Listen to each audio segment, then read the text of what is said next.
Hi, everybody, and welcome to another Building for Digital Equity and Ugly Sweater production.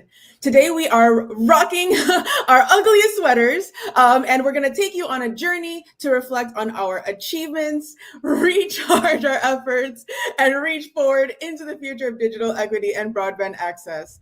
Chris, share what your ugly sweater looks like. Yeah. I love that. And mine is two cats doing like a Titanic pose. And so we are really excited to be here with you all today. In our 75 minutes together, we're going to hear from Davida Del Mar, the Digital Inclusion Manager at Amarin Critical Infrastructure, who will lead us in celebrating the 7-Star Communities recipients. After that, we'll have a conversation with Paulo Balboa, the Senior Programs Manager with NDIA, who will share some key preliminary insights from the recent Digital Inclusion Coalition survey. And that after that is going to be our final segment where we have our key speakers who are going to have critical conversations to answer the questions that you are all thinking about, which is, where are we going to go from here? First, we're going to have Angela Seifer, the Executive Director of NDIA, who will focus on the future of the Digital Equity Act. After that, we're going to have Blair Levin joining us. He is with the New Street Research Equity Analyst, who will speak to the potential changes to the BEAD program. And then together, they'll wrap up the conversation by speaking on the ongoing efforts to reform the Universal Service Fund and the prospects for a new affordable connectivity program. Building for Digital Equity is an educational series of live stream events and a podcast to inform and debate digital inclusion efforts. And today's event is hosted by Institute for Local Self-Reliance and the National Digital Inclusion Alliance. The Building for Digital Equity live streams are being sponsored by Utopia Fiber, the largest open access fiber network in the nation. And I'm happy again to be co-hosting with Chris. Hi, everybody. I am Pamela, she, they. I am the Training and Community Engagement Manager at NDIA. And NDIA, the National Digital Inclusion Alliance, advances digital equity by supporting community programs to act and equipping policymakers to act. We advocate for broadband access, tech devices, digital skills, and tech support. And today, NDIA has over 1,900 affiliates, including 41 tribal entities and organizations in all 50 states, including American Samoa, Northern Mariana Islands, Guam, and Puerto Rico, and the U.S. Virgin Islands. And I will be your co-MC for today, alongside with Chris Mitchell. Thank you, Pamela. It's wonderful to be back with you again. I run the Community Broadband Networks team at the Institute for Local Self-Reliance. I'm in St. Paul, Minnesota, and every now and then you might hear a little bit of a beating as my house is having a little bit of stuff getting fixed up on it. I go by he and him, and my organization focuses on a variety of issues, but you're probably most familiar with our broadband work. But we also work on issues relating to the small businesses and effective economies, energy issues, and the waste stream. So we encourage you to watch. There's a lot of different places you can check this out, both now and after the fact. We think watching on YouTube provides the best experience, best able to engage in the chat. We do have something that Pamela has cooked up for y'all to get you a little active in the chat. If you ask questions in the chat, they might get answered, but they will also help us to inform what we're talking about and make sure that we are covering the issues and the questions you have. Although if you ask really good questions, we might have to sideline it for another day until we can figure out the answers. We have a fun episode of Connect This on Thursday. So if you've ever watched that show, we have one coming back on Thursday at, I believe, 2 Eastern time. We'll be covering the whole year, going back over some of the stuff that we've seen with Doug Dawson, Kim McKinley, and Travis Carter, as well as myself. But as we head into 2025, we have some advice we'll be talking a little bit about, and want to be clear that we need to be clear in what we're trying to do, the importance of it, and then be adaptive as we are moving away from, I think, some of the federal sources of funds. It might sound weird because some of you haven't received the funds that you're hoping to get. You may not even know if you've been selected for an award in the competitive grant program. The capacity grant programs are barely starting. I think, and later on we'll hear if Angela and Blair agree, though, that the future beyond those funds will probably be more from local and state sources. So we'll talk a little bit about that. and how we plan to make sure that local and state governments are making the key investments for the future that will benefit everyone. Now, if you have a question for us that you can't get on the chat or something like that, you can submit your questions to Christine at ilsr.org. And with that, I think what I'm supposed to do now, Pamela, is to note that we aren't entirely sure what to expect out of the new administration. Although we have a sense that our priorities aren't really being not included in the way that we might like to see them. It's not to say that they're not there necessarily if one gets creative, but one of the things that I thought would be useful before Pamela introduces this next topic is to remind people that the Digital Equity Act is being managed by NTIA, which is a division of the Department of Commerce of the federal government. We do have a proposed director or cabinet official for the Department of Commerce, but we don't know, at least I haven't read it yet, if it came out recently, who will be running NTIA under the new administration. So that is unknown, but we do have at least one press release, and I'm sure most of you are familiar with it, from Senator Ted Cruz threatening the program. So, Pamela, as I'm throwing it back to you, I have a trivia question for you. Yeah, go ahead. Do we have any trivia questions today? We do not, but we're looking forward to having some really engaging questions to answer people's questions. So if you do have questions throughout the show, make sure to put it in the chat, and our team can try to grab that and share them with the speakers for y'all. That's the correct answer. First and only trivia question. Correct. Yes, awesome. So just to kind of get a temperature check from everybody, put in the chat your answer to this question. How familiar are you with the challenges and the changes that the Digital Equity Act's competitive grant program and the BEAD program might face when the next administration takes over NTIA? Are you familiar? If you are, then go ahead and put hot in the comments. If you are somewhat familiar, you know a bit about the challenges, but you're still learning, go ahead and put warm in the chat. And then after that, if you're not familiar, you don't know what's going on, you could go ahead and answer cold. And that way we can get a good temperature check of kind of where folks are at and understanding even the Ted Cruz letter or just what's at stake. Thanks, Pamela. And now we have to deal with the broadcast delay as the ones and zeros make their way all the way across the world. We've got our first is warm. We'll get some other people coming in.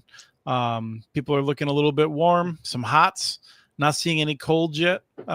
People who are, we got a cold. Okay, good. Because I'm glad that someone's with me. As a reminder, the cold was feeling a little less familiar, and hot is more. I'm really feel really warm. We've got a good distribution, I think, across the different temperatures here. Yeah, awesome. And just so people know, I mean, there's probably like on the order of, we know that there's 125 people on YouTube, and there's probably, a lot more elsewhere. So more than 200 people. It's a pretty good distribution. Mm-hmm. And wherever you answer on this little temperature barometer, I think that the speakers will definitely help you kind of learn more regardless of where you're at, but especially if you're in the cold section like Chris and I, and also in that warm section. Perfect. Great, then we can go ahead and move forward. So this year has been quite a ride for digital inclusion and broadband access. And despite countless obstacles, digital inclusion programs demonstrated their remarkable resilience and adaptability to serve their communities. Our next speaker is our dear friend of the show, Davida Del Mar. She's here to share the inaugural recipients of the 7-Star Communities program. Davida is, again, the Digital Inclusion Manager at Emeren Critical Infrastructure. And Davida, please tell us more about the new 7-Star Communities recipients. Yes, absolutely. Thank you for having me. I'm going to share screen. So I hope this is going to work out because I've done it differently before. Let's see if this works.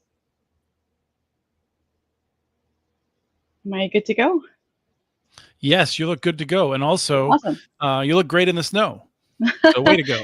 Well, thank you. I'm very cultural today, representing Native communities, including my own tribe, Navajo. So I have my hogan, that's gingerbread, and then I have my sheep my little flock. So, there you are. All right. So thank you for having me. And just thank you for the support too. So I'm here to share about the inaugural recipients of our program, 7-Star Communities. This program is the first time Native nations and entities are being honored and recognized for their excellence in providing digital inclusion solutions that address their community and nation's digital connectivity and access. Digital inclusion and equity is essential to effectively impact a Native nation's educational, health, economic, cultural, and social needs. The first recipients of the 7-Star Communities recognition are as follows, and I've added some context for their advocacy initiatives and accomplishments.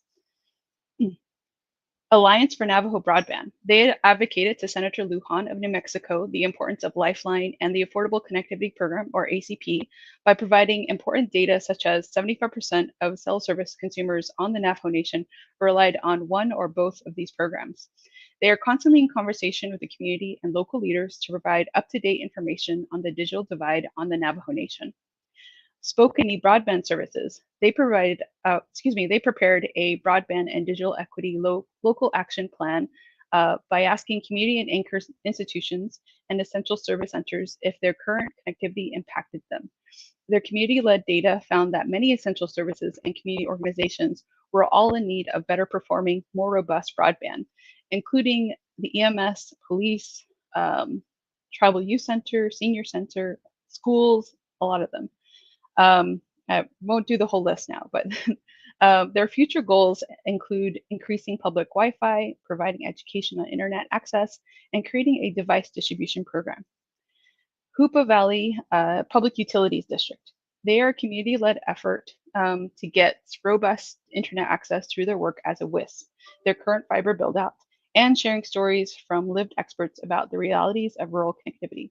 These efforts are paired with their digital navigator, who work to improve the tribal benefit associated with the Affordable Connectivity Program by offering knowledge to tribal nations, working with USAC to improve the process.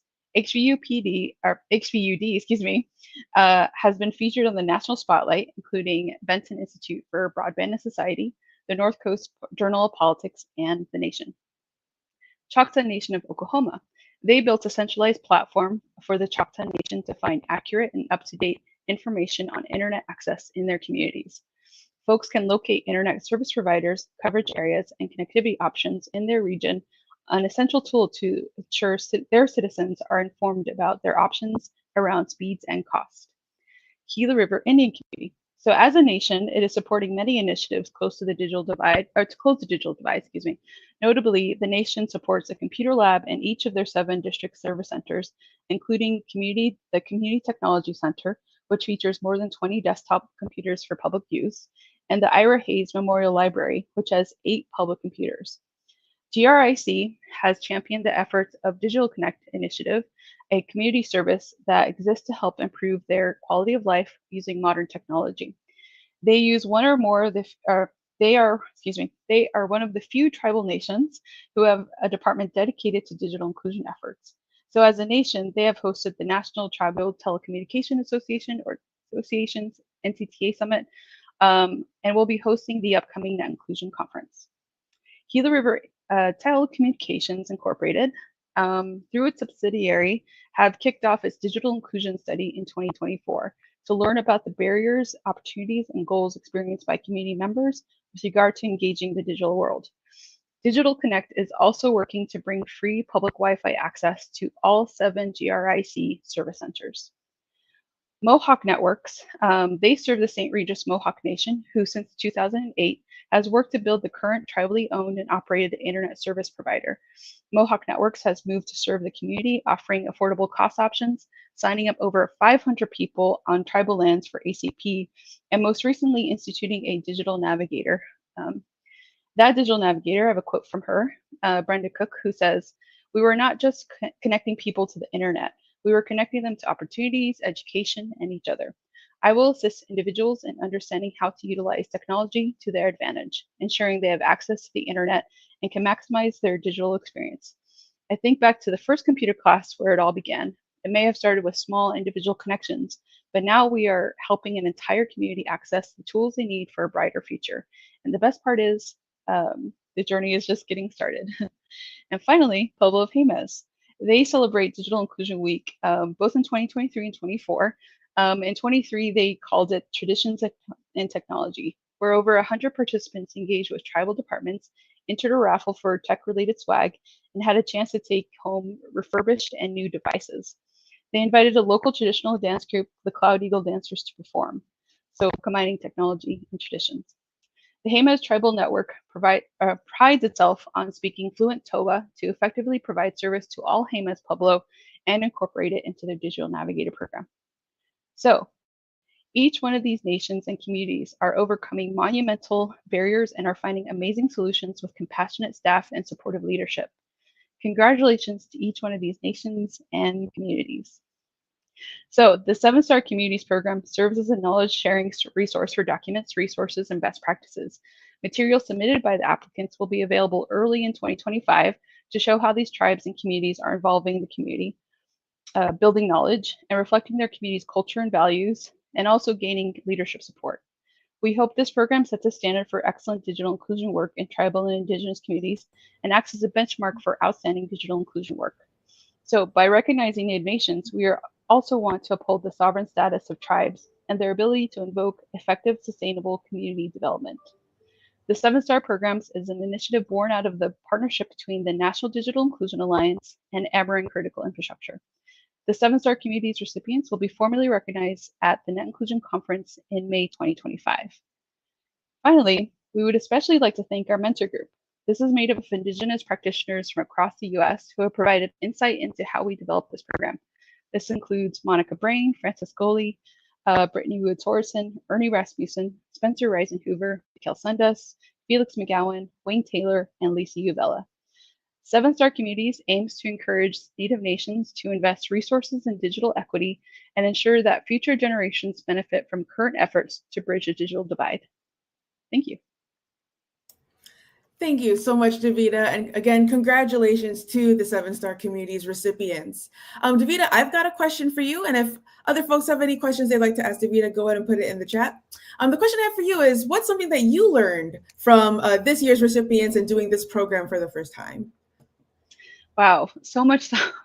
Well, it's actually, I guess I would say like it's modeled off of the NDIA's Trailblazer initiative, and just seeing and recognizing how important it is for people to see their work in the national spotlight is incredibly important. So we're just happy to kind of put that on for Native communities, because I always try to emphasize that representation is definitely important. And I think that's important for these folks who've actually been doing it. Some of them have been doing it for 20 plus years, you know. So for it to be finally recognized is like very essential and very important. So it's one thing I've learned is that even somebody's smallest efforts it goes unnoticed a lot of times. And so I think we're, you know, trying to change that. So.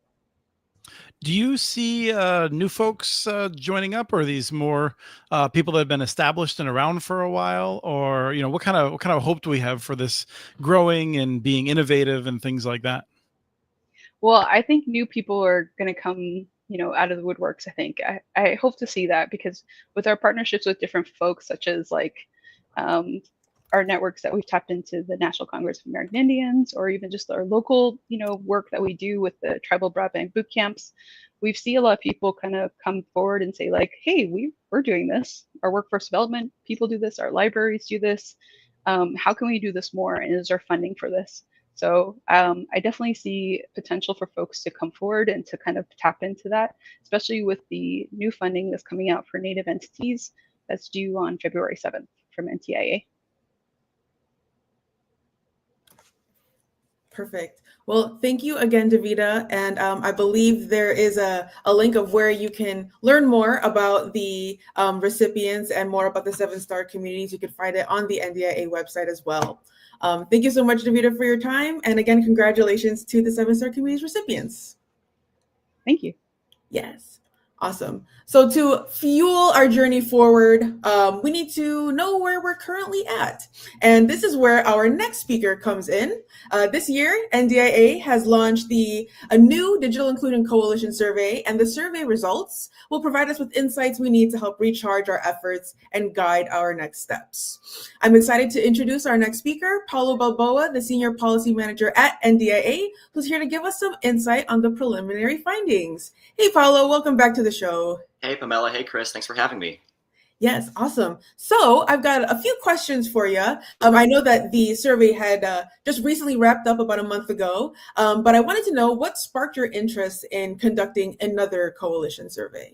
Sure. Yeah. I will first say that, I know that today is the ugly sweater party, but I have a little bit of a different interpretation, and that is my girlfriend hates this sweater. So just wanted to provide a little bit more flavor for, I'm still in a festive mood today. But no, to your question, Pamela, everything that NDIA does, we do by engaging our community, right? I like to tell people, I talk with people who are way smarter than me and ask them interesting questions about how they do their job and what makes them so effective. So with the growth of coalitions over the past few years, we really wanted to anticipate any gaps or needs that coalitions at all levels of maturity might either have or might be experiencing, and build tools that might make their jobs a little bit easier. In 2021, we did do a survey of coalitions, and that was just sort of like a count. What is your coalition? Where are you? In the past few years, again, coalitions have evolved. The digital equity world has evolved quite a bit. Digital equity planning happened. DEA happened, right? So we knew that we wanted to create a new survey that sort of reflected the more nuanced types of work that folks in coalitions might be involved in and engaged with. So this past summer, we worked with a coalition working group. Shout out to a lot of the people in the chat who I see are a member of that coalition working group. But we were talking with folks there and really asking them this past summer as we were revising the survey, what do you guys want to know? What would be most useful to you? And how might we, as a DIA, as a convener, be able to support you? So that's really why we did it this past summer. And we're just beginning the analysis now. Awesome. I think if people wanted to throw questions in the chat too, be interested in seeing what kind of questions they might have, although it would be more informing future surveys. But I'm curious, what were some of the questions that you were asking? Sure. Yeah, so we split it up into 4 different sections. The first one is basic coalition information, who's your contact person, what is your web presence, if any, where are you located? And in that section specifically, we wanted to know, what is your geographic level of service? So are you a statewide coalition? Are you a regional coalition? And then the last section was are you a local coalition? And by that, we mean a city, MSA, metropolitan statistical area, or a county. So those were the 3 categories of geography that we were looking at. And then we had another section that was coalition structure. So do you have a lead agency or a backbone organization? Do you have dedicated staff? Do you have dedicated funding? Who organizes and puts your coalition meetings together? The third section was coalition work. What type of work are you involved in? Do you do advocacy? Do you do direct program service? And we did have one question as well that we asked in this section that I'm quite interested to see the results of, which was, what was your involvement, if any, in any state digital equity planning? And then we had a last section for measurement. Do you measure the impact of your work? And if so, what does that look like? Did you yourself conduct any of the studies? Yes. Myself, Aaron Schill, and Miles Miller on our team were closely involved with it this summer. Okay, before we go to the next planned question, then, did you have any any people who were just off the cuff, have any surprising answers to any of those? I mean, honestly, the survey just closed a few weeks ago, so I'm looking at a gigantic spreadsheet, and I haven't had time, to be honest, to really dig into the different types of nuances in the coalition's answer, but more to come on that in the new year. Awesome. Yeah, so kind of taking it back to kind of a wider scope, what are some high level takeaways that you've found so far with the survey results? Sure. So yeah, right now, over 80 coalitions have completed the survey. Thank you. Again, see some folks in the chat. So all of you did complete the survey, at least the names that I saw. So thank you very much. as far as like the different geographic breakdowns, like I think it might be useful to compare like how those compare to the survey we did 3 years ago. So again, over 80 coalitions have completed the survey. That's up from 51 at the end of 2021. This time around, we had 18, we've counted so far, 18 statewide coalitions. That's up from just 6 3 years ago. 26 regional coalitions, up from 17, and 29 local coalitions. And that one's a little bit more muddy since the definition of local was a little bit different 3 years ago. But that's the geographic count so far. Another section that we've looked at is dedicated staff and dedicated funding. So of those 80 coalitions who have completed the survey, 53 have dedicated staff, and 41 of those have dedicated funding. So like more to come in the new year. Like I think we want to look at sort of the relationships, right, between like what does dedicated funding look like, and like the type of work that a coalition does or is able to do. So really excited to dig more into that.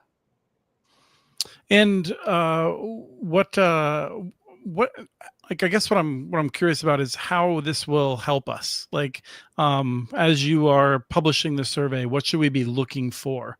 Obviously, you're getting some more input, but what are you looking for when you're doing this? Yeah, no, that's a good question. I mean, so this initial analysis is over like the first 7-week survey period.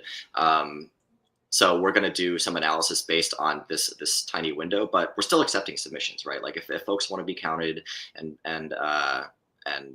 included in future conversations, like the survey link is still open on the Digital Inclusion Coalition's webpage, and we'll be looking at probably like quarterly intervals and over next year to be continuing to look at what folks have submitted and continue to add to what we create. As far as what we plan to create, and this is really where the efforts of me and my team are going into now, like we plan to create an interactive map in ArcGIS to be hosted on the coalition's website that will have information based on what folks submitted during that initial survey period. And we also want to take that data set and turn it into a searchable inventory, right? So with the map in particular, we're planning big things like overlaying American Community Survey data with the map so that folks might be able to really use the map as a research tool to be able to compare coalition geography with various types of demographics of the area that they serve. We're also, of course, we're in the digital equity world, so we want to overlay other types of information like broadband adoption and device use at home. As far as the inventory tool goes, we just want to make sure that folks can find you, right? When I first stepped into the coalition portion of my job a few years ago, one of the first questions that I would hear when I would go into the world at an event or at Net Inclusion, people would be like, how do I learn more about coalitions in my area? And I was like, it would be nice if we had a tool for you. So first and foremost, we want to get that up on the website so that people are listed, essentially, right? Their coalition is listed in a public place so that people who are interested in digital inclusion work in their geographies can be able to find them. And also, of course, we want people in our world to be able to find each other. So more to look forward to in the early parts of next year. Yeah, one of the things that I would suggest for people who answered cold in terms of not feeling a lot of confidence and perhaps wanting to meet more people would be to reach out, perhaps not right now, perhaps in January, to people that you see in the survey or the inventory.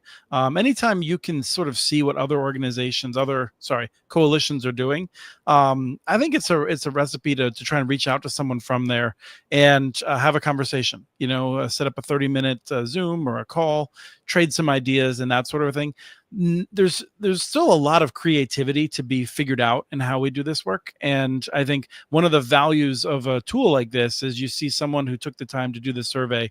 And if someone else can reach out to those people, talk to them a bit, the people in this community are very open to those communications. And I think it's one of those things that people should do a little bit more often. Yes, and I kind of want to put a plug out there that, while we're waiting for the interactive map for new folks to find each other, you can still definitely ask our listserv. If you are in a location and you haven't, seen or heard that a coalition exists there, go ahead and, share that you are looking to be part of a coalition near you. If there's anybody that is doing similar work, or is there a coalition that exists where you're at, and our community will definitely help you or guide you, or you could also reach out to NDIA team. So that kind of leads me to a question that was asked in the chat by Beatrice. Who, for those that completed the coalition survey, will they receive the results? And yeah. Yeah. I mean, in the inventory, in the map that we create, like that will be essentially based off of the survey results. So unless someone who completed the survey like specifically told us, like, please do not share my answer to this specific question, which at my quick skim, like that didn't really happen, but more to come. But yeah, all those tools that we release will essentially be the survey results, just displayed in a few different ways. So yeah, nothing to hide here from us. Yes, and I'm sure it'll be shared on the listserv as well, and probably our newsletter, and there'll most likely be like a blog post for it. So Beatrice and everybody else who completed the survey, don't worry, you will get that information of what these results look like. Perfect. Well, thank you so much, Paulo. I appreciate your time. Thank you for the data and research team for completing, creating a new survey, and thank you to everybody who completed the survey. Great. Thanks for having me, guys. Yeah, one of the things that I think is useful to remember is that you might be doing something for several years, but it's still kind of a newer field. There's still a lot of new thinking that will come along. I think, when you look at the internet itself, it is not old yet. There's still a lot of things that'll be changing, and so just because you've been doing something for a while doesn't mean that it's necessarily a more mature technology or a more mature field. So it is really important to be doing the survey work, checking with other people, learning from them, and that sort of a thing. So Pamela, should we just end the show, or should we continue it on schedule? No, we should definitely continue it. Our key speakers are here, and I'm very excited as other folks who have answered warm and cold to learn more about what's going on right now and how they can prepare. So again, thank you to Davida and Paolo for letting us celebrate a few of the many great things that we've accomplished this year and what we can look forward to. And I'm excited to introduce our first key speaker here to help us understand and prepare for what lies ahead. And to help us understand the future of the Digital Equity Act, we have none other than the Executive Director of NDIA herself, Angela Seifer. Yeah, for some reason, Angela, you just mentioned that, and I was looking at you back there, and it seems like you're climbing the walls. Like it was fine. Oh, are we back? It was fine Yes. a second ago, and then all of a sudden it switched. Hello, I'm Welcome. in Boston. I'm excited to be chatting with you all today. Whether I'm on my side or upright, doesn't matter. Awesome. Hey, Angela, great to see you. I love the hat. So at the beginning of the show, we did a temperature check of kind of where people are at, if they have a good understanding of kind of what are the challenges that BEAD and the DEA Act have. And we got quite a variety of different answers. Some people answered cold, so they don't know much. So this is a perfect place for them to kind of do a level setting and to understand what's going on. And then some people had warm, and the pros were answering hot. And so our first kind of question for you, just so for folks to understand, is, how do we plan for an administration that doesn't really have the same concerns that we have, the same passions that we are passionate about? Yeah. I think anyone who answers hot is we're all just guessing. Goodness gracious, for real, it just switches. This will be a really interesting video. So NDIA, I, myself, Amy, others on our team have spent time talking to folks. So the best way that I can make a guess as to what's going to go on with a Trump NTIA and these Digital Equity Act programs is to talk to a variety of folks and get their opinions on it and try to merge those together. So that's what I've been doing. I think really the answer is nobody really knows. And so we just have to make our best guess in order to prepare, because what's really not going to work is if we're just like, nah, let's just wait. That's just going to cause me a lot of anxiety. So we need to do as much guesswork as we can in order to make some plans. Right, there's the quote, I think, well, there's multiple ways of coming about it, but the idea that, people make their own luck. in terms of, if you're prepared and you've done the homework and something good happens, you could take advantage of it. So there's a lot of that. One of the questions we had early on regarding the temperature check was sort of, does anyone have a high degree of certainty about what to expect? Right. No, absolutely not. And I think it's one of those things where if people tell you that they do know, you'd be like, well, how do you know this? Because nobody really knows. They just are feeling confident about their guess. So before we're going to be bringing Blair out in a little bit, we got a couple more questions for you, and then we'll be doing that. So with the competitive grants, I'm super curious. The Tribal Broadband Bootcamp sure would benefit from getting them. So what do we know? And I would say maybe starting with like anything we know about timing, and then what do we know about threats to them once they are starting to be distributed, or hopefully we get there. Yeah, so we know that NTIA is moving as quickly as they can. We know that some of the applicants have been getting questions to further refine or add any missing details to their. So far, what we're hearing out there, none of it's been big. It's all been kind of small kinds of questions that folks have been asked. We know that NTIA is attempting to get as many of these decided on before January 20th as they possibly can.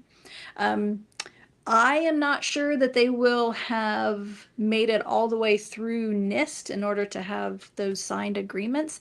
So because we're not sure about that part, we are very much encouraging anyone who's told that they are, going to get a grant and it's just paperwork at the end, that they should celebrate really loudly and with as many public officials as they can in order to make sure that that is something that nobody wants to lose later if it should come to pass. Let's see, what else do we know? This is actually a test of your focus right now. That's right. I'm up for it, Chris. I'm totally up for it. We know that applicants are really nervous. That they're really nervous about the possibility of thinking that they have a grant, maybe even being told they have a grant, and a new administration coming in and being, we decided we're going to pause this and look into this Senator Cruz unconstitutionality issue, and we'll get back to you. And so any kind of pause is not acceptable, and we are very much thinking a way to get in front of that is to make sure that as all of our congressional members are fully understanding the value of this program. Awesome. Thank you, Angela. What are some different scenarios that people can expect regarding the competitive grants? I think there's a lot of anxiety around that. I know we don't have a magic ball that tells you the fortune, but anything that you can kind of people anticipate for. Yeah, so that's part of what I've been doing is asking folks what they think could happen. And then that kind of for us helps figure out a best case scenario, worst case scenario, and then all the options in the middle. Best case scenario is they're really the new NTIA folks are all wrapped up in BEAD issues, and then DEA can just keep moving forward on the path it's on. I think the fact that the word equity is in the Digital Equity Act is what is causing a lot of these issues. So that's part of the education we need to do. What do we mean by digital equity? We mean that when folks need access to the internet and they need help understanding how to use it, that we meet them where they are. That's the equity part, that we're not giving them some other solution that doesn't meet their needs. We're giving them the particular solution that we know that they have defined to us does meet their needs. And then I just failed the game, Chris. Oh no, I think I think you're doing just fine. The real question I think is about that. It's one thing to just try and talk about equity in slightly different terms, but how do we really prepare and deal with administration where even if we use the right terms, we may not be super in favor? Right. And so that's where I think us being prepared and doing that kind of outreach with particularly our Republican congressional members, but any other elected officials and those who are politically influential, one might say, particularly with the Republicans. That is really essential right now. And so that's where NDIA, for our new folks, not to be confused with NTIA, that is where NDIA is really putting a lot of our effort right now, is helping our community be able to conduct that kind of advocacy. So we are working on guides and templates and those types of things, and encouraging our community that if they are sending letters or if they are conducting any kind of outreach where they're creating materials, to share those with the full community so we can learn from each other. As mentioned multiple times already, we very much recognize that we learn from each other and from the community. So as any of our community are conducting that outreach, we ask that they share what they're doing with the rest of us. And then, can I ask this question from the chat, Pamela? Because I want to do it in a funny way, which is, if you haven't gotten any curing questions or heard from NTIA, should you have a really bad feeling in the bottom of your stomach and be nervous about it throughout the whole holiday season? Here's my theory, which is based in no fact. Everybody should, I'm always careful about that. I am not the federal government. I just make lots of guesses. So my guess is that either your application was really perfect, this is possible, so you could be like, sweet, I'm in. Or because they already told us in the NOFO that they're doing the merit reviews and then they're doing programmatic reviews. My understanding, based upon the questions they're asking people, is that they're in the programmatic reviews right now. And so if you scored high in merit, but they had some details that they needed in your programmatic, then that's what's happening with those people getting questions. So either you didn't get questions because you scored high and you had a perfect application, or you didn't score high in merit, but that doesn't mean they wouldn't still get to you.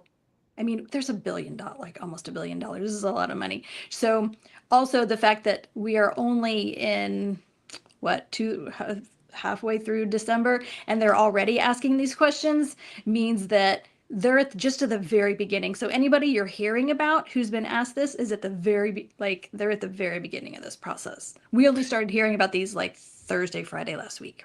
Right. This isn't a flood of people who have heard things. It's only a few. Yeah. Pamela?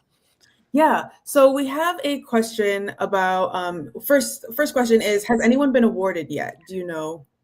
No, there are no awards yet. 100%. We would know if there were awards. Awesome. And do you think the formula from this question from Laura, shout out to Laura Berdine, do you think the formula that the DEA grants have, like, state coalitions, are they at risk? I don't think I understand the question. I think the question is, do you have any sense of whether to some extent people are worried about NTI shutting it down, or something? But the question is, will they muddle with it?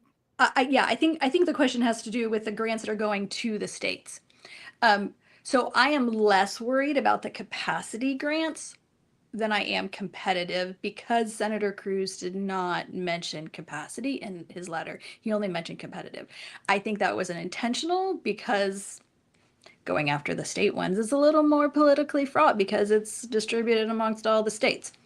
But the challenge is that the particular issue that he brought up in his letter is about the covered populations, which is both of those grant programs use the same covered populations. So if in fact there were to be a determination that one of the covered populations being racial and ethnic minorities, then that would mean that there's that same problem with capacity.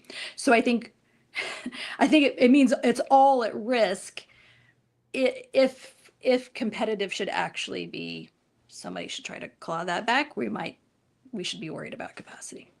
But right now, not worried about capacity. Does that make sense? Yeah, I'm worried about my capacity, not NTIA's capacity or the state's capacity. We're going to bring out Blair Levin.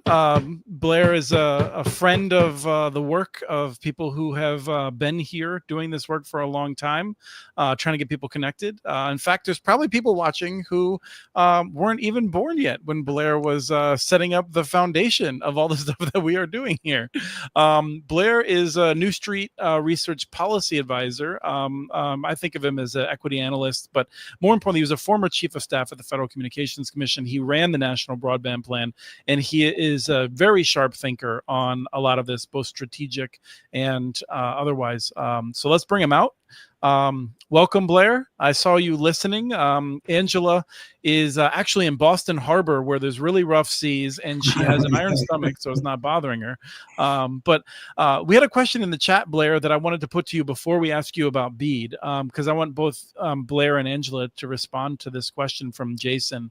And the question was whether we should be concerned about Senator Blackburn talking about using the Congressional Review Act.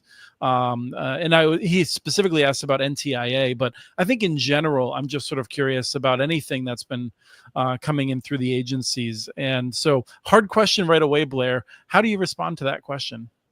It has been almost 3 decades since I practiced law. One of the great joys of going to the FCC to be chief of staff was to have lawyers work for me rather than be the lawyer. But I would say that the Congressional Review Act only applies to things that were adopted in the last 6 months. So I know that there were a number of things the FCC did to make sure that they were done and would be non-reviewable under the CRA. And I suspect NTIA did that as well. I don't know what they can overturn. I don't think Congress can overturn an individual NTIA saying, okay, Louisiana, you did everything right on BEAD. We're going to give you the money. I don't think Congress can overturn that. So I'm not that worried about, I worry about the politics of many things that Blackburn says, but when she starts to opine on law, I don't worry that much. Angela, did you have a response to that? When I mentioned that I was talking to advisors, Blair's one of those advisors. Well, and then I guess regarding to, before I hit you with the general BEAD question, one of the threats to BEAD would be if Congress were to substantially change it. And with the Congressional Review Act, it's the same question, which is on any subject, the divide is so close, right? The Republicans have a 4 Senate majority, but a smaller majority in the House, which is extremely rare, and all of the different things that can happen. I'm not super concerned about every Republican lining up because I have to assume every Democrat's going to vote against these sorts of changes. And so it seems unlikely that a threat we would face would come through Congress. And I'm just curious if you could respond to that. Yeah, I think that's right. I think rather the threat is through the executive action, particularly at NTIA. And I could spin out several things that I've spun out to investors. You know, back in September, I started writing for investors that the most important thing to understand if Trump wins is that Elon Musk will be the most important figure in telecom policy. And he has a business that has a very different business model. And if you look at BEAD or universal service, what he wants is very different than what other companies want. And I'm not opining on whether that's good or bad, though I'm happy to discuss that.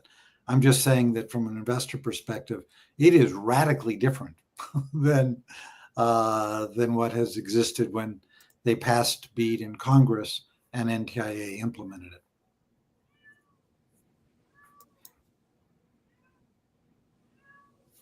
Sorry, Pamela, would you want to ask the BEAD question? Yeah. Hi, Blair. Hi. Thank you for joining us. Happy to do it. Thank you so much. Yeah. So challenges to the BEAD program. Is there anything that you can help our audience who might not be aware of what's going on or what the challenges are going on or what they can expect? Could you kind of give them a rundown of what they can look out for? Yeah. So there are certain things which I have a high level of confidence will prove to be true very early on in the Trump 2.0.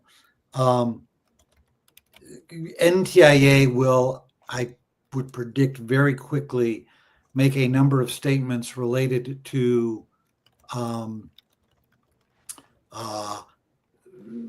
there are certain kind of DEI, union, climate change requirements. Whether they're actually requirements or recommendations, interesting question. Not really important. A series of requirements, all of which will formally go away. I don't think that changes that much, actually. I think most governors, if they want to do it, they do it. If they don't want to do it, they would get a waiver anyway. They will also change the fiber preference. I don't really think it matters that much. There are two other things that I think do matter. One is, to what extent does NTIA say, just stop, don't do anything? Even those who are about to like start awarding it, don't do anything because we're not sure what we're going to award. And if you spend a dime, you will be civil or criminally liable for misappropriation of federal assets or something like that, just to stop the program for some period of time. I don't know that they're going to do that, because I don't think they want to be accused of slowing things down, but there's a possibility of that. But I think the major question in my mind is, does Musk want to return part of the $42 billion to the federal treasury? In other words, does he want to say to Trump, I will solve this problem of rural broadband access. All you need to do is give me a sufficient amount of money to give the 7 million approximately unserved locations a satellite dish, order of magnitude $6 billion. And then I will give you back the 36 billion that you no longer need to spend on fiber. I don't think that's what happens. But let's put it this way, under a Harris administration, there would be 0% chance that would have happened. Under Trump, pick a number between 20 and 30. That's a material risk to the program, but it's not the most likely scenario. The more likely scenario is not only did they get rid of the fiber preference, but they also lower the number by which, if you spend more than X, let's call it $5,000 on an average set of locations, you can't do that. Instead, you have to use money for satellite. So in other words, by rejiggering the formula, they take money that would have otherwise gone to fiber and spend it on satellite. You can argue about the merits or demerits of that, but that's what I think is a more likely scenario. Is there anything that you wanted to add about the discussion on the Digital Equity Act, and recalling that you may not want to weigh in on the constitutionality of this because that would be a legal question? Yeah, that's a legal question that I'll leave others to address, though I would note that you might have thought that if Cruz really was concerned about the constitutionality, he would have filed a lawsuit at the beginning, like a few years ago. Saying that it's unconstitutional just strikes me, if I were a judge, as a little bit odd. But there are better lawyers, a lot better lawyers than me, to do that. I would just say, as a general matter, look, this is going to be a very interesting, but also very difficult time for lots of folks. I suspect for a lot of folks on this call. And one of the fundamental questions is and we're going to see it in a bazillion different ways, is should we be trying to figure out how to strike deals? Or should we figure out how to just be in opposition? Mitch McConnell famously said at the beginning of the Obama administration is that his goal as Senate Minority Leader was to make Obama a one-term president by opposing everything he did. I'm not advocating that. I do know that there are people who advocate that kind of approach, which is just oppose everything and essentially accelerate all the bad stuff, and then hope the public realizes it and changes our point of view 2 years from now. The reason I mention that is I think that there are very good arguments for things like the Digital Equity Act, things like the ACP, that are appealing to Republicans, or could be appealing to Republicans if stated correctly. And the question is, do we want to try to save these programs by making those kind of arguments? Let me give you a preview of an argument that I'm working on with a friend, which basically says, okay, you have this program called the DOGE, government efficiency, and they're talking about closing offices or moving offices from Washington somewhere else. Now, I think the idea of moving offices from Washington to somewhere else has a lot of problems, including cost, but let's just put that aside. There are literally thousands of federal government offices around the country that were built in good faith and have done great work, but they're fundamentally customer service operations. They're open Monday through Friday, 9 through 5, often with a lunch break. Every company that does customer service is now doing it 24/7, 365 online, right?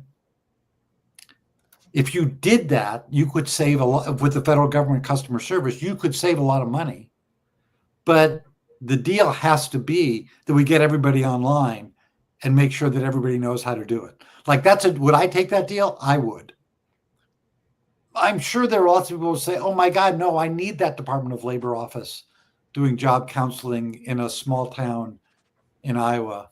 And I'm just saying, if it's me, I'd cut that deal.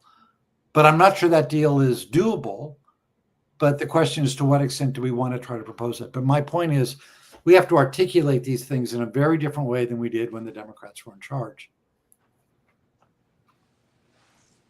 Thank you, Blair. And I've got, there is a question in the chat from Cindy Robinson that I think either Blair or Angela could answer, which is, will the defined covered populations be at risk? So the covered populations were set by Congress. So if the covered populations are going to be adjusted or changed, then that should be a congressional act. I think the question is whether or not the new NTIA makes adjustments to the covered populations in terms of, I don't know, making something up. There has to be 4 or more for any grant funds expended, or something that makes it harder. So it'd be possible to use it, but I don't think the idea of covered populations isn't going away because that was a congressional mandate. All right, we're going to move on to the Universal Service Fund and trying to figure out what we should be thinking about there. For those people who haven't been tracking this super closely, the Affordable Connectivity Program was, the subsidy that went out for several years to help people afford internet access. Universal Service Fund is a program that had been around for much longer, going back to 1996. It helps schools get connected. It helps low-income families afford a telephone or internet service now. It helps healthcare. There's a variety of benefits to it. And there's been talk for a long time about reforming it.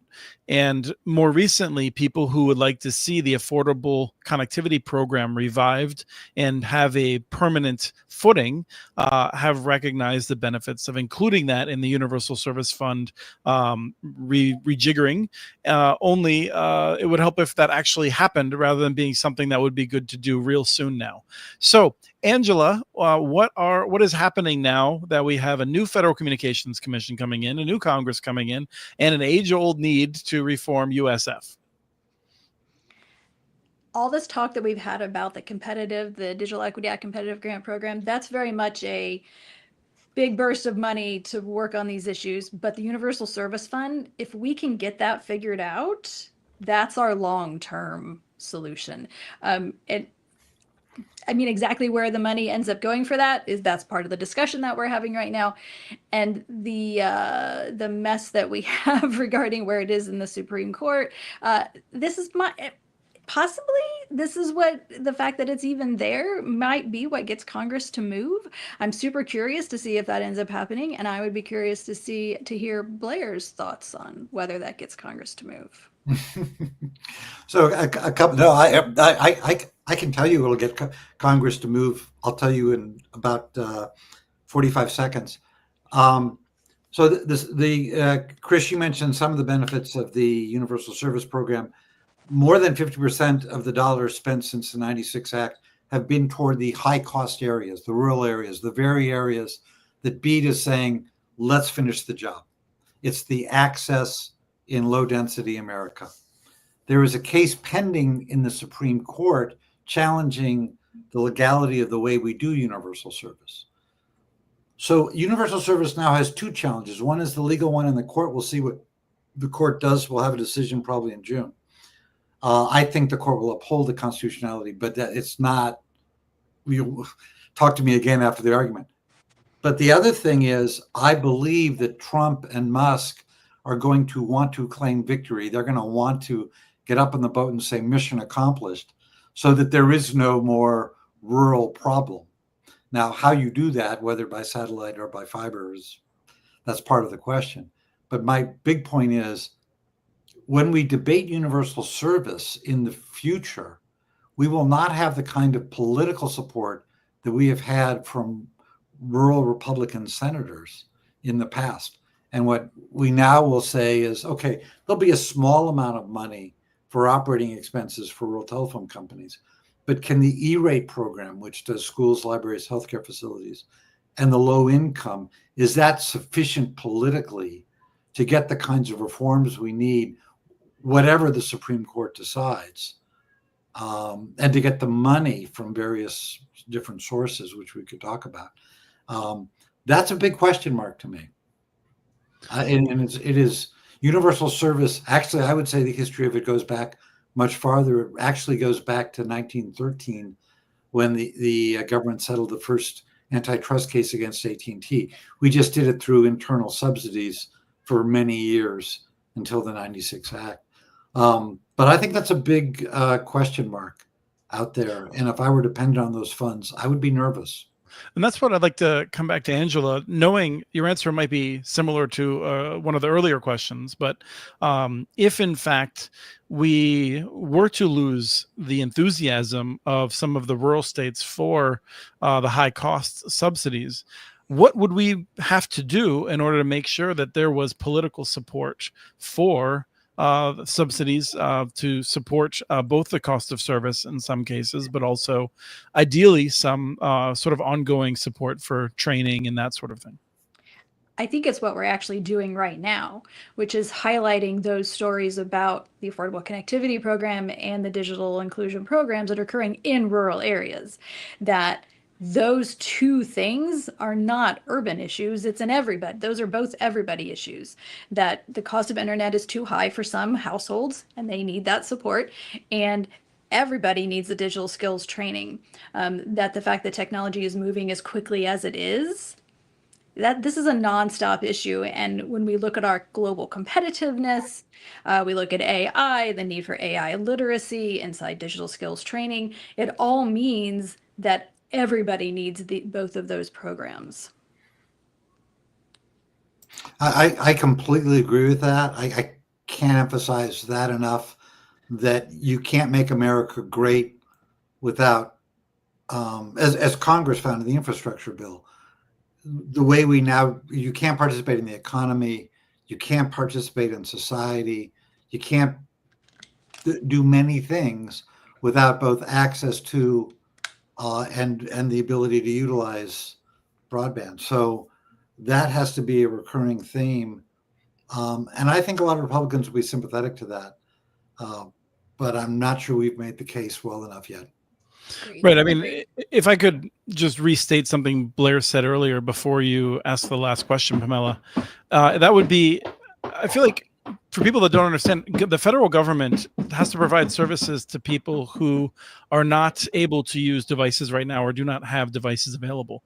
And being able to provide services both offline and online, the same service, is very costly. And so if you care about government efficiency, being able to provide all of the services effectively online, which is what, for instance, like Estonia, Latvia have done for a while, there is tremendous cost savings in getting to that point. Great. Thank you. And so the last question I have is, we briefly covered it at the beginning of this kind of dual conversation, but Angela, I'll ask you first, is is there a potential for a renewed ACP program? And if so, like, what would that look like? Yeah, I think there really is potential. We're actually hearing a pretty bipartisan conversations about the need to keep Universal Service Fund going and about putting ACP in USF. Exactly what it looks like is all over the board, and definitely like questions about how much it is and the populations that would be eligible for it. That really varies depending upon which side of the aisle that you're on. But the fact that we're hearing these positive kinds of conversations, I really think it comes down to, can we actually get the USF in a new place with this new funding source, in order that, who's contributing to it, get that question identified and nail down how we're going to change it. Those were all really hard questions that nobody's been able to agree on. And also, this has been an issue that folks knew needed to be addressed for years, and we haven't done it. So now the pressure is on to more get it done. And I actually think, in a way, there was so much excitement and so much understanding of the value of ACP because of the pandemic. That might be part of the reason that we are seeing this in renewed kind of like general agreement that it needs to be dealt with. I would certainly agree that COVID was a much better evangelist for universal broadband, both in terms of access and adoption, than the executive director of the National Broadband Plan, by which I mean me. COVID was really a seminal change in how people looked at the importance of government support for the program. And I'm not going to disagree with Angela. I am more pessimistic than the spirit of your voice. This is my job, Blair. It's your job. And, there's a wonderful old line about certain times demand pessimism of the mind and optimism of the will. And I think this is one of those moments where you've got to be really steely. And, a couple data points. I don't think anybody lost an election because they didn't vote for ACP, right? In other words, the political consequences of that program going away were not felt in DC. But having said that, I think it's a really important point and very consistent with this notion of, if we want our economy to go great, we need everyone to know how to be online. Yes. The last question we have, and this is probably just to make sure I got this right from Angela and Blair. The question about NTIA, does it still have time to announce the competitive grant awards before January 20th? My takeaway from talking with you, Angela, is that yes, there will probably be announcements. Those will not be like putting them, like NTIA will not be able to put those out of the ability of a future NTIA or Congress to pull back. That is almost certainly not going to be able to happen. I think they can announce grants that don't have a signed contract such that they could legally be pulled back, but that kind of public perception then of pulling them back is not something that they may want to do. And I think the intention is to get us into a place where folks wouldn't want to be like, oh, I know the last guys said they were going to give you some money, but we're not going to get, like, nobody wants to be that person, right? So I think that's where they're heading us all, which is why we are saying, and I will say again and again, if you do find out you're getting one of these awards, plan a really big celebration with your Republican leaders. Yes. Yeah. Make it big and have a lot of smiles. That's exactly right. Thank you so much, Blair and Angela, for coming on. Appreciate you sharing your time and wisdom with us. Thank you very much, and good luck. Happy holidays. Yes. As we're wrapping up, I wanted to share a quote from Rebecca Solnit that I always appreciate and I think can be helpful. She wrote a book, Hope in the Dark, and in it she wrote, "Hope is not the belief that everything was, is, or will be fine. Hope locates itself in the premise that we don't know what will happen, and that in the spaciousness of uncertainty is room to act. When you recognize uncertainty, you recognize that you may be able to influence the outcomes, you alone or you in concert with a few dozen or several million others." And so I just feel like there's a lot of people are not, or a lot of people are deeply concerned, I think, with where these priorities that we have will be going up. It's not a matter of being optimistic or pessimistic. It's a matter of committing yourself to taking action, being ready for opportunity as it arises, and being strategic. That's what we tried to highlight today. So I want to thank the people who are trying to break my house down around me. I want to thank Utopia Fiber for sponsoring. We have a survey that we would love to get your feedback on for future shows. That's going to be popping out here in the chat in a second. And I also would like to hand it back to Pamela. Welcome, or not welcome. I don't know why I said that. Probably because I'm deeply frazzled from people pounding on my walls.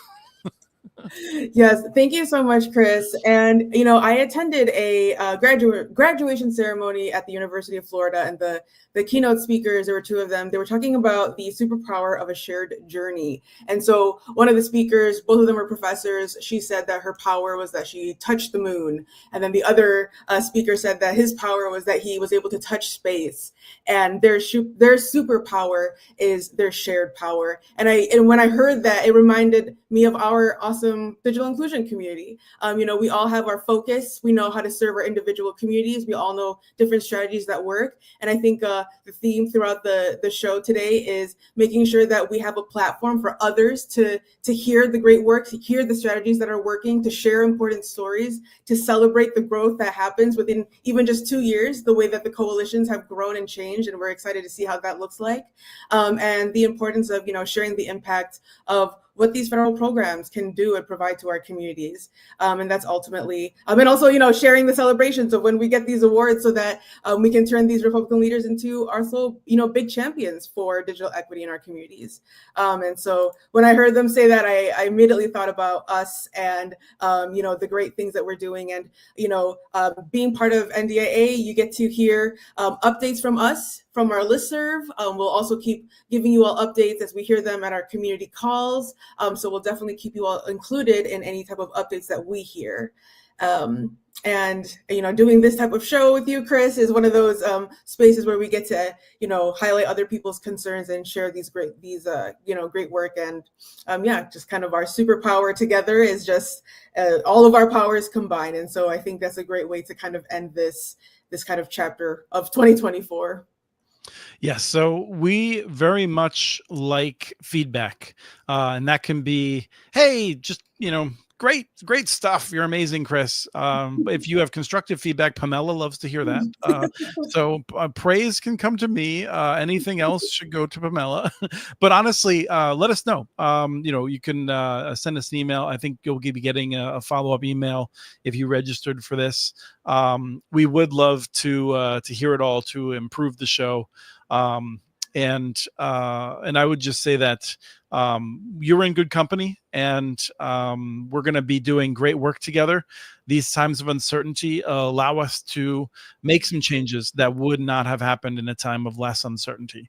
And so the question is just, are we going to be able to do that? I mean, I work at the Institute for Local Self-Reliance. I never thought that Washington, D.C. was going to save the goals that we all have. So it's a time to work together. There's going to be some really great moments in the next few years of progress as we do this work. So thank you all for tuning in. We look forward to hearing your feedback. We look forward to seeing you probably sometime in March again. But until then, we'll be on the NDIA listserv and all kinds of other places. If you can't figure out how to get us feedback, talk to a digital navigator. I'll bet they can figure it out. Awesome. Thank you, everybody, and happy holidays.